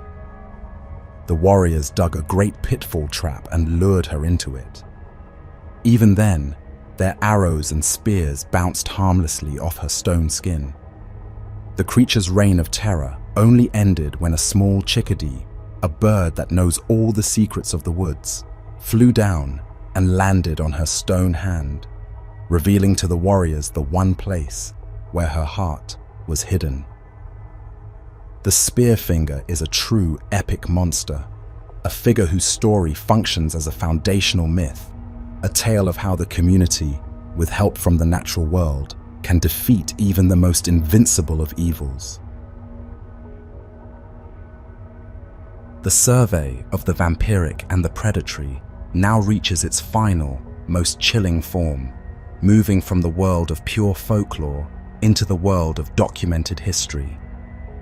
In the late 19th century, a wave of fear swept through rural New England, a phenomenon now known as the New England Vampire Panic. This fear found its most famous and tragic victim in a young woman from Exeter, Rhode Island, Mercy Brown. The panic was driven by the devastating spread of tuberculosis, then known as consumption. The disease would ravage entire families, its slow, wasting nature seeming to drain the very life from its victims. In the absence of a scientific understanding of germs, a folkloric explanation took root. The belief was that the first family member to die of the disease was rising from the grave as a vampire, feeding on the life force of their surviving relatives from beyond the grave. The family of George Brown was one such afflicted family. After his wife and eldest daughter died, his son, Edwin, fell gravely ill. The desperate townspeople, steeped in these folk beliefs, convinced George that his daughter Mercy, who had recently died and been interred in a tomb for the winter, was the cause. In March of 1892, a group of men, accompanied by a doctor, went to the cemetery and exhumed her body. They discovered that Mercy's body showed very little decomposition, a common effect of being stored in a freezing, above-ground crypt. In their fear-clouded eyes, this was proof of her vampiric nature. They cut out her heart and liver, and upon finding clotted blood within the heart, their fears were confirmed. They burned the organs on a rock and mixed the ashes into a tonic for the sick Edwin to drink, a ritual meant to break the curse.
a sign of immense spiritual power.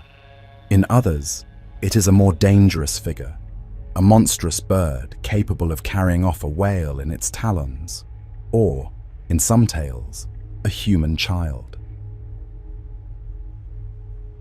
Beginning in the 19th century, the mythological thunderbird began to transition into a cryptozoological mystery. The American frontier was filled with stories from cowboys and settlers describing encounters with massive unknown birds. The most famous of these is the 1890 Tombstone, Arizona, account of two ranchers who claim to have shot and killed a giant, pterodactyl-like creature, dragging its carcass back to town. While the story's authenticity is heavily debated, it cemented the thunderbird's new identity as a potential living fossil. These sightings continued into the 20th and 21st centuries. Reports of impossibly large birds seen soaring over Illinois, Alaska, and Texas. The thunderbird thus occupies a unique dual existence. It is a sacred, supernatural being at the heart of ancient American mythology, and it is a modern cryptozoological enigma, a creature that has crossed the boundary from the spiritual world into the realm of a potential undiscovered species. The cryptozoological interpretation of the thunderbird legend is anchored by a compelling scientific reality. The fossil record proves that North America was once home to a family of truly gigantic birds of prey. These are the teratons, and their existence provides a tantalizing, real-world candidate for the great birds of myth. The teratons were a group of massive predatory birds that soared over the Americas during the Ice Age. The most well-known, the Merriam's teraton, had a wingspan of up to 12 feet. The largest, the Argentavis magnificens of South America, had a staggering wingspan of over 20 feet, making it one of the largest flying birds that ever lived. Their fossilized remains, found in places like the La Brea tar pits, paint a picture of an apex aerial predator. The cryptozoological theory is straightforward. The thunderbird legends and sightings are living memories or rare encounters with a surviving relict population of these massive, prehistoric birds. This hypothesis grounds the myth in a biological reality, transforming the thunderbird from a supernatural spirit into a flesh and blood animal that has somehow survived extinction. While there is no definitive proof of their continued existence, the teraton theory provides a powerful and scientifically plausible explanation for why the myth of a giant bird is so deeply woven into the fabric of America. The winged terrors of America also manifest in a far more modern and paranormal form.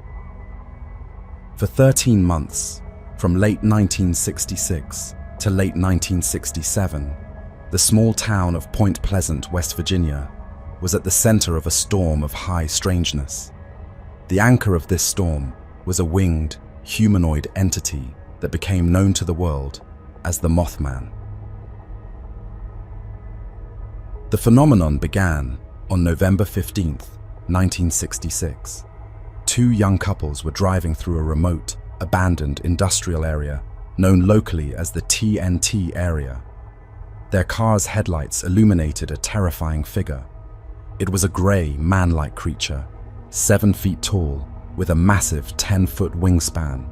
It had no discernible head, only a pair of huge, hypnotic, glowing red eyes set in its upper torso. The creature pursued their car at high speeds, its flight silent and impossibly fast. This first encounter opened the floodgates. Over the next year, over 100 sightings of the Mothman were reported by a wide range of credible witnesses, from teenagers to firefighters. The creature became a local celebrity and a source of profound dread. Its presence coincided with a massive wave of other paranormal phenomena in the area, including UFO sightings, strange prophecies, and encounters with the mysterious Men in Black. The Mothman legend is defined by its role as a modern harbinger of doom. The 13 months of sightings came to a tragic and abrupt end on December 15, 1967, with the catastrophic collapse of the Silver Bridge, which spanned the Ohio River at Point Pleasant. The disaster killed 46 people. In the aftermath, the Mothman was reinterpreted. It was seen as a psychic omen, a creature drawn to the disaster, its appearance a terrifying prophecy of the tragedy to come. The Mothman is a uniquely modern American monster. It is a complex figure that is part cryptid, part alien, part omen, and part psychic phenomenon. Its legend is a powerful exploration of the intersection between the unexplained and human tragedy. The creature is a dark mirror, its glowing red eyes reflecting the deep anxieties of the atomic age and the ever-present possibility of sudden, inexplicable disaster. From the modern paranormal horror of West Virginia, the timeline of American monsters travels back to a legend that is one of the oldest and most enduring in the nation. In the vast, dark, and notoriously isolated Pine Barrens of New Jersey, there lives a creature that has terrorized the region for nearly 300 years. It is the state's official demon, a monster born of a curse, the Jersey Devil. The origin story is a masterpiece of American colonial folklore. The tale is centered on a poor woman known as Mother Leeds, who, in 1735, was pregnant with her 13th child. Exhausted and impoverished, she raised her hands to the heavens during a violent storm and cursed the unborn child, crying out for the devil to take it. The child was born a seemingly normal baby, but within moments, it began to transform. The infant mutated into a monstrous chimera. It grew the head of a horse, the great leathery wings of a bat, a long forked tail, and cloven hooves. With a terrifying screech, the newly born demon murdered the midwife, unfurled its wings, and flew up the chimney, escaping into the darkness of the Pine Barrens. The curse was fulfilled, and the creature began its long reign of terror. For centuries, the Jersey Devil was a local boogeyman, a story used to frighten children. That changed in January of 1909. For one terrifying week, the entire Delaware Valley was gripped by a mass panic. Thousands of people across more than 30 towns reported seeing the creature, hearing its screams, and finding its strange cloven tracks in the snow. Schools were closed, factories shut down, and armed posses roamed the woods in search of the monster. The Flap of 1909 was a genuine, documented historical event, a moment of mass hysteria that transformed the Jersey Devil from a ghost story into a real and present danger. The Jersey Devil is a foundational piece of American folklore. It is a story that has everything: a powerful origin myth, a terrifying and unique monster, and a well-documented history of mass panic. It functions as the living embodiment of the Pine Barrens, a vast and mysterious wilderness that, even today, seems capable of hiding a monster born in the heart of a colonial nightmare. A different kind of monster emerges from a deliberate and sensationalized invention, its roots shallow compared to the deep history of its predecessors. In the hills of Maryland, there is a story of a bizarre dragon-like monster known as the Snallygaster, a legend that demonstrates how old folklore can be resurrected and reshaped by the power of the press. The creature's origins lie in the folklore of the German immigrants who settled the region. They brought with them tales of a Schnellergeist, or quick spirit, a half-bird, half-reptile demon that would swoop down to carry off livestock and children. In the local folklore, it evolved into a bizarre chimera with a metallic beak for sucking the blood of its victims, a single central eye, and a mass of writhing tentacles. The snallygaster was a relatively obscure piece of local lore until 1909. Competing newspaper editors, hoping to increase their circulation, began printing sensationalized, first-hand accounts of the creature's terrifying return. The stories were a massive success, creating a local panic very similar to the Jersey Devil flap of the same year. The newspapers had effectively manufactured a monster, blurring the line between reporting and creating folklore. The snallygaster is a fascinating example of how a modern monster can be consciously created. The legend is a story about storytelling itself, a creature that was brought to life by the power of sensational headlines and the public's appetite for a good monster story. It is a uniquely American dragon, born of old world fears and new world journalistic enterprise. The category of winged terrors finds its most bizarre expression in a story that feels like a science fiction invasion. For several nights in the autumn of 1903, the small Iowa town of Van Meter was besieged by a terrifying, otherworldly being. The case of the Van Meter visitor is a concentrated blast of high strangeness, a well-documented historical event that reads more like a battle than a monster sighting. The creature first appeared as a moving light, hopping from rooftop to rooftop. When witnesses got closer, they described a massive, winged humanoid with a single, blunt horn on its forehead. This horn was its most terrifying feature. It could project a brilliant, blinding beam of light that carried a foul, stupefying odor. The creature was also seemingly impervious to gunfire, its hide deflecting the shots of the terrified townspeople. The siege reached its climax on the final night. The town's most respected citizens, including the local doctor and the bank cashier, banded together to make a final stand. They tracked the creature and a smaller companion to an abandoned coal mine at the edge of town. There, they engaged in a pitched battle, their bullets having no effect as the two creatures blasted them with their disorienting light beams. The two visitors eventually retreated into the mine. The next morning, a posse investigated, finding only strange tracks and the deep, unsettling darkness of the mine shaft. The Van Meter visitor was never seen again. The event remains a perfect, unsolved mystery. It is a story that defies easy categorization, combining elements of a winged cryptid, a UFO encounter, and an alien invasion. It is a powerful piece of American history, a story of a small town that, for a few terrifying nights, stood together against a visitor from the deepest, darkest parts of the unknown.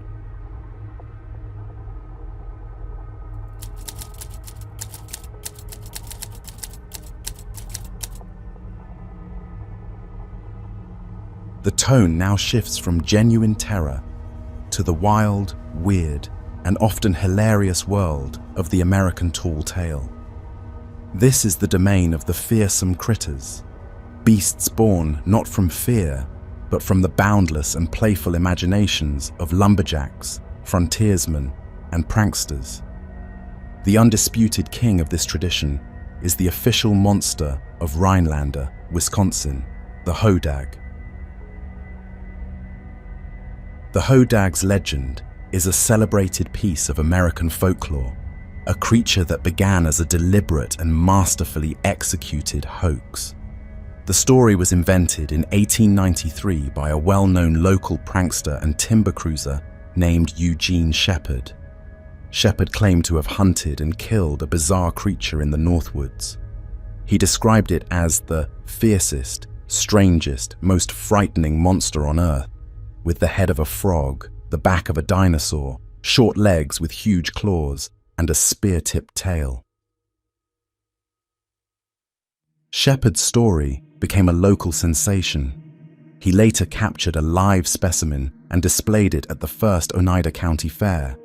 Thousands of people paid to see the creature in its den, a terrifying beast that would occasionally thrash and roar, controlled by Shepard's sons via hidden wires.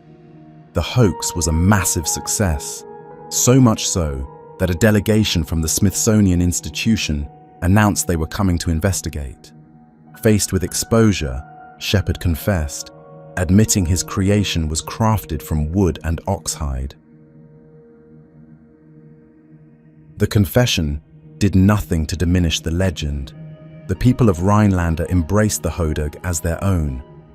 It became a symbol of the town's creativity, humor, and love of a good story. The hodag is a perfect example of a fearsome critter, a monster created not to inspire fear, but to entertain, to build community, and to celebrate the art of the American tall tale.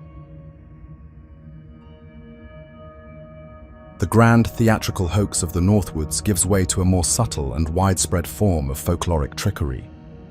In the vast open spaces of the American West, there is a creature that has become a beloved icon of frontier humor.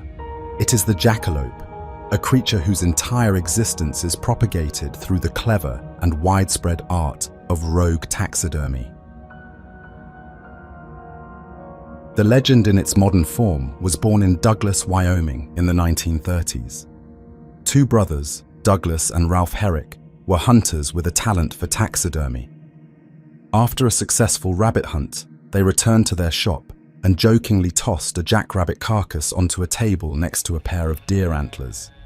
The accidental juxtaposition sparked an idea. They grafted the antlers onto the rabbit's head, creating the first jackalope. The brothers found their creation so amusing that they sold it to a local hotel, and a legend was born. The jackalope became a sensation. They became a popular souvenir, a tangible piece of proof of the strange creatures that lived out on the frontier. The town of Douglas, Wyoming, embraced its identity as the jackalope's hometown, and the creature became a symbol of the Weird West. The jackalope is a perfect example of a participatory myth. It is a joke that everyone is in on, a tall tale that people can own and display. The lore that grew around it, that it is a vicious creature, that it can mimic human song, that its milk has medicinal properties, all adds to the fun. It is a creature born of pure, good-natured deception, a testament to the American frontier's love of a clever prank. The category of fearsome critters also includes beasts born of pure, unrestrained imagination. In the isolated logging camps of the Pacific Northwest, lumberjacks spun tales of bizarre creatures to pass the time and explain the strange phenomena of their dangerous world. One of the most famous of these is the splinter cat, a creature born to explain the hollow trees and the strange crashing sounds in the deep woods at night.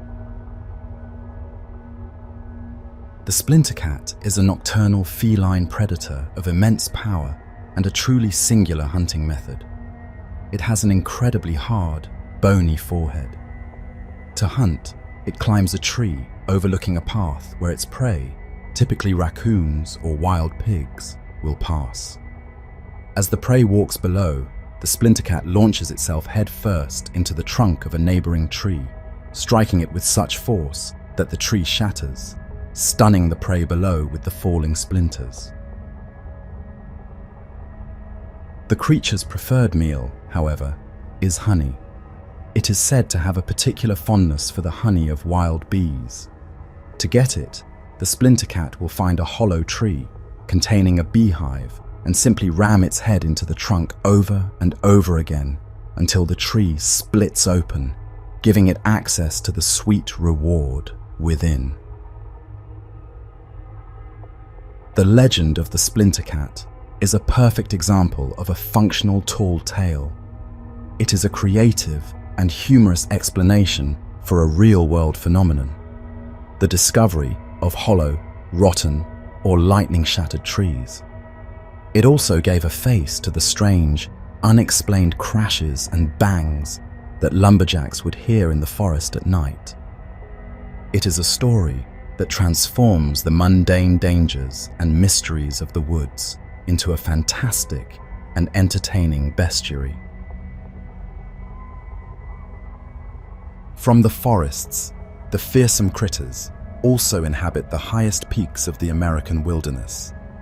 In the Rocky Mountains of Colorado, lumberjacks and miners told tales of a creature of immense size and a singular, devastating purpose.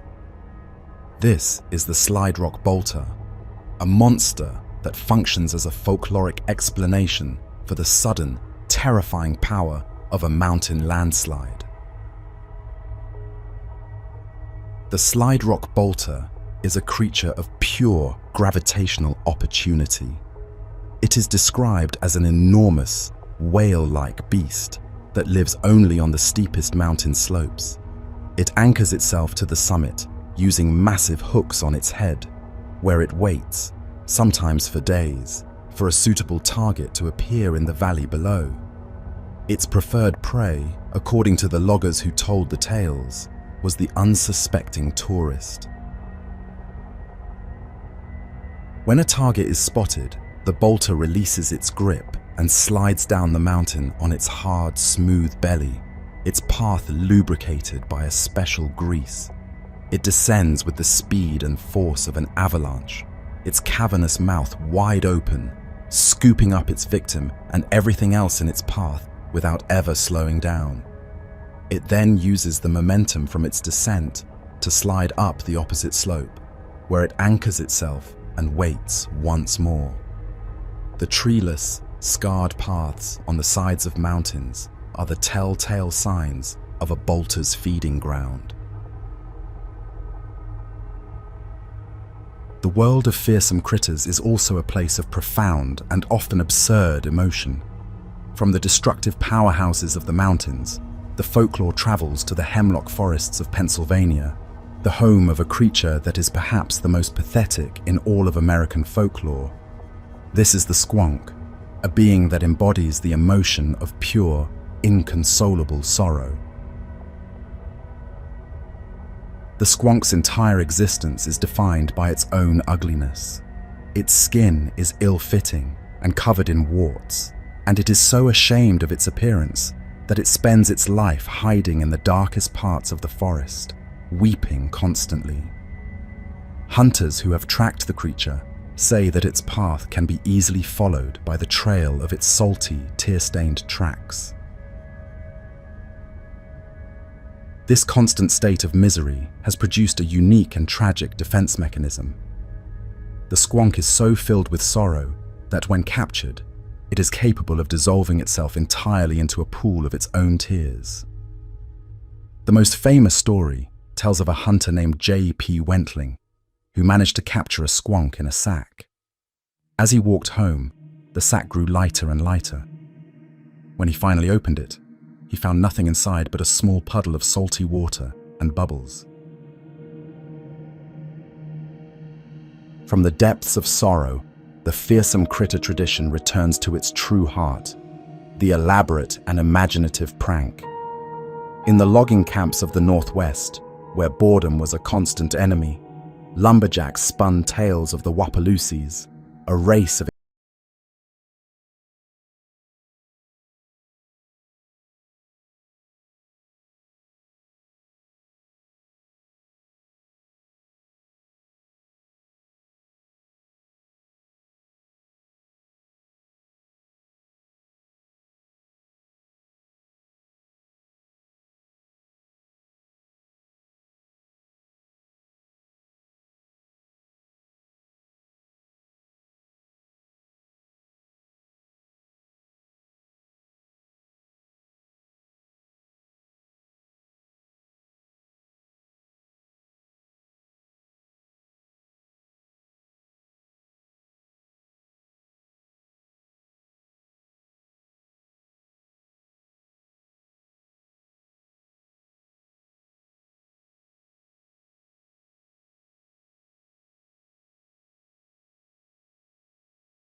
The journey through the world of fearsome critters now arrives at a creature of pure, unadulterated nonsense.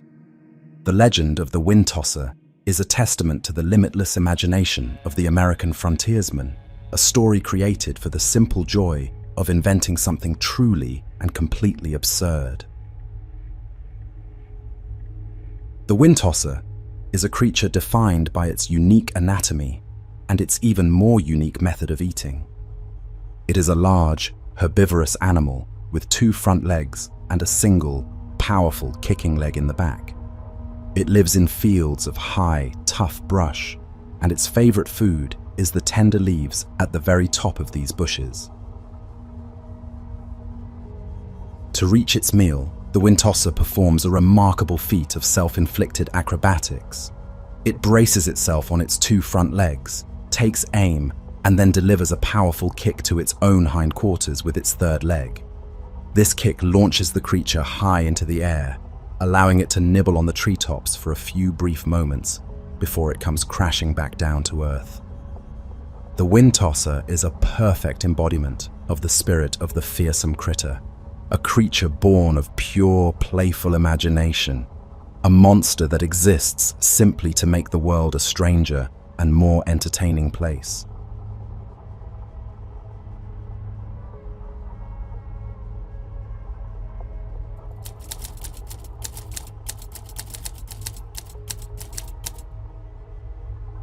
Almost every culture on Earth shares a primal, deep-seated fear of the water.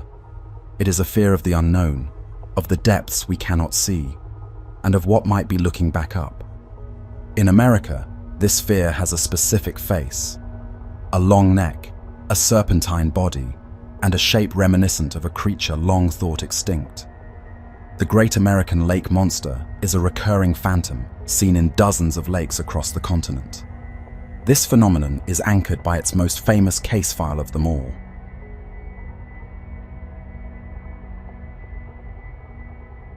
In the deep, cold waters of Lake Champlain, the legend of America's most famous lake monster is a story that stretches from ancient indigenous folklore to the modern digital age.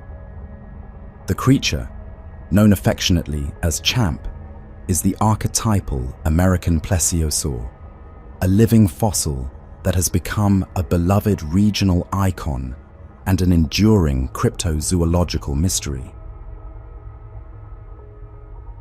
The legend has deep roots. The Abenaki people of the region have stories of a great, horned serpent-like creature in the lake named Tatoskok.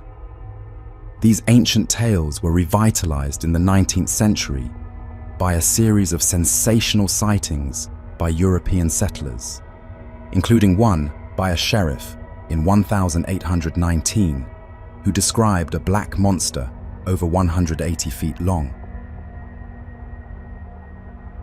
The modern legend, however, is anchored by a single piece of evidence. In 1977, a woman named Sandra Mansi was having a picnic with her family on the lakeshore when she spotted a strange creature in the water. She took a single photograph. The resulting image, now known as the Mansi photograph, depicts a long neck and the back of a large dark creature rising from the lake. It is a stunning, clear, and deeply controversial image that has been debated and analyzed for decades. The Mansi photograph functions as the most compelling and controversial piece of evidence in the Champ legend. It elevated the creature from a piece of local folklore to a serious candidate for a surviving prehistoric reptile. The legend has become so ingrained in the local culture that the creature is now protected by law in both Vermont and New York. Champ is a true American icon, a creature that represents the enduring possibility of finding a real, living monster in our own backyard. The phenomenon of the Great Lake Serpent is not isolated to Lake Champlain. Just a short distance away, in the deep, cold waters of Lake Memphremagog, which straddles the border between Vermont and Canada, there is another ancient legend. The creature here is known as Memphrey, and its story is deeply rooted in the traditions of the Abenaki people. Unlike the plesiosaur-like descriptions of Champ, Memphrey is more often described as a long, serpentine or eel-like creature.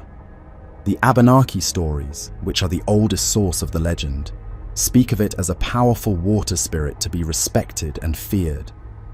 This folkloric origin gives the Memphrey legend a more supernatural and less cryptozoological flavor than its famous neighbor.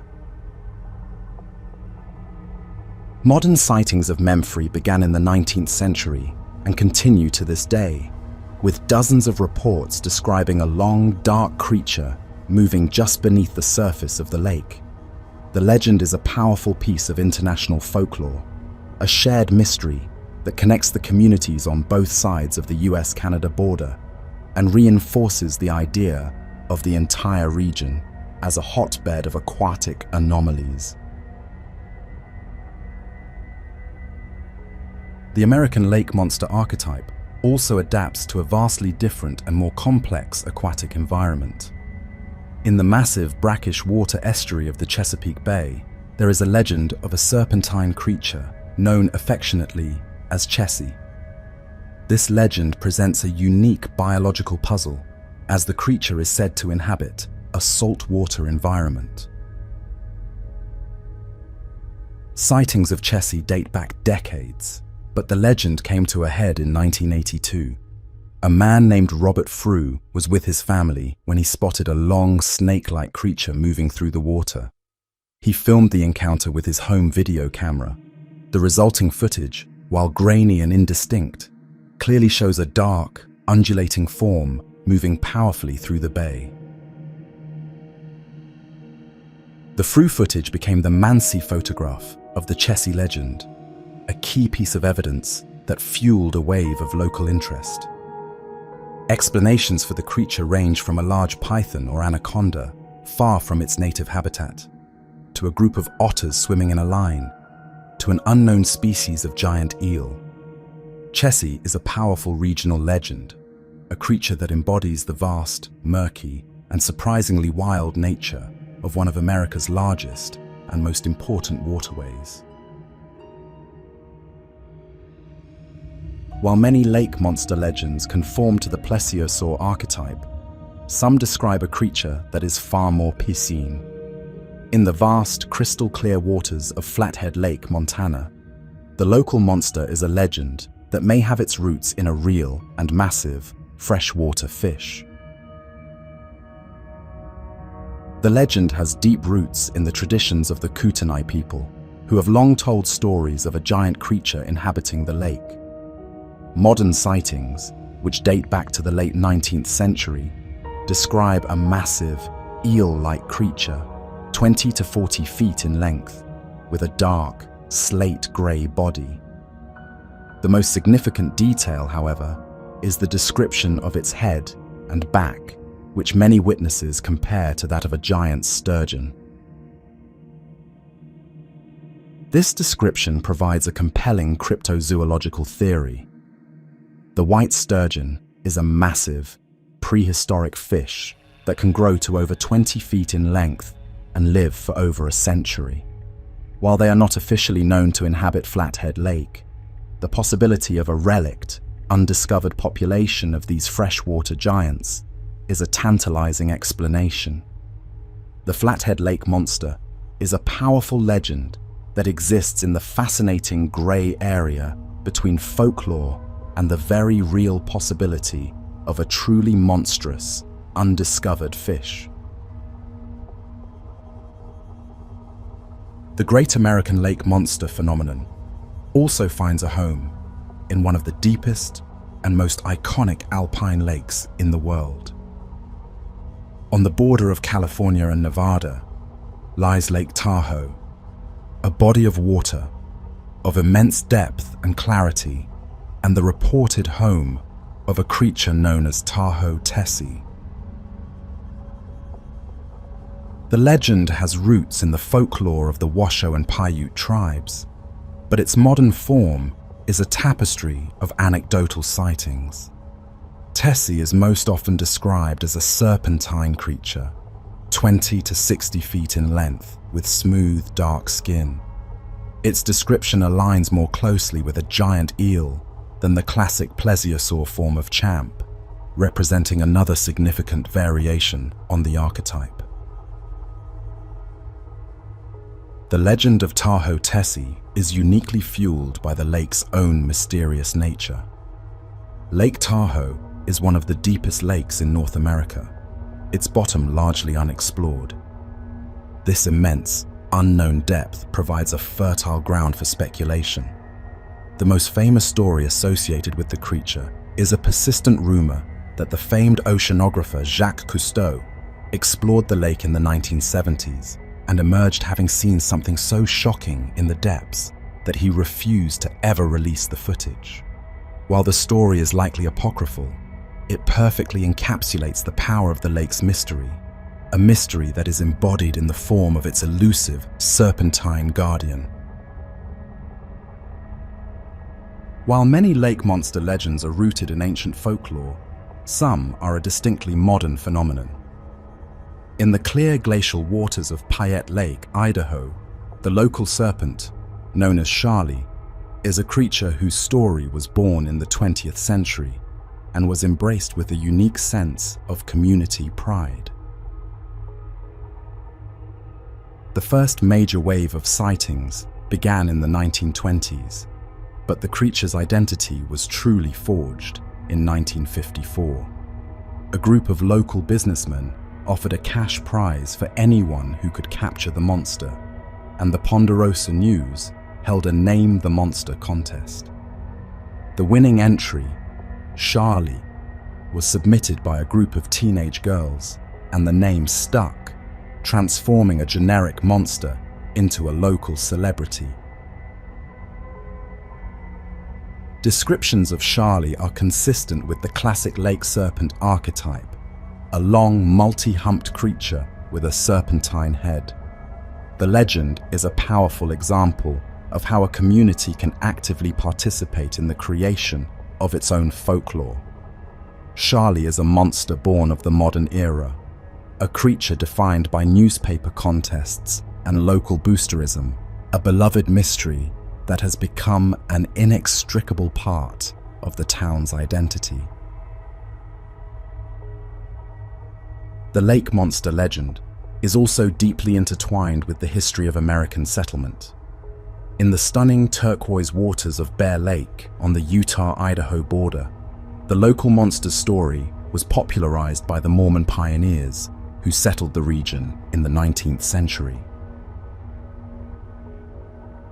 The legend was first widely reported in an 1868 article in the Deseret News. The article's author, Joseph C. Rich, began collecting and publishing numerous first-hand accounts from local settlers. They described a massive, serpent-like creature with a crocodile-like head and short, stumpy legs. The most unique aspect of the Bear Lake monster legend is its reported amphibious nature.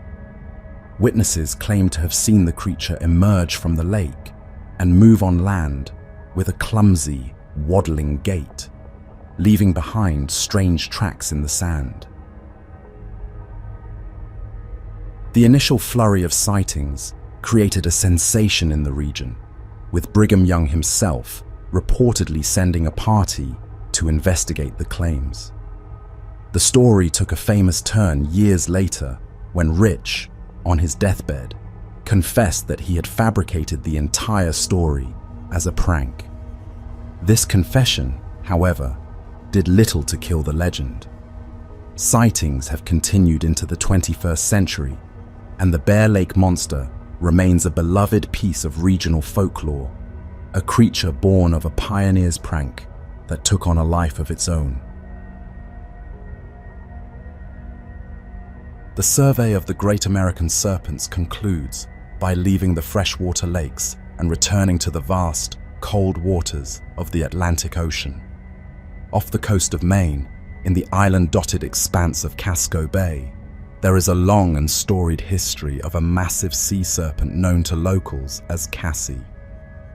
Sightings of Cassie date back to the 18th century, with sailors and fishermen reporting encounters with a colossal snake-like creature, often estimated at 60 to 100 feet in length.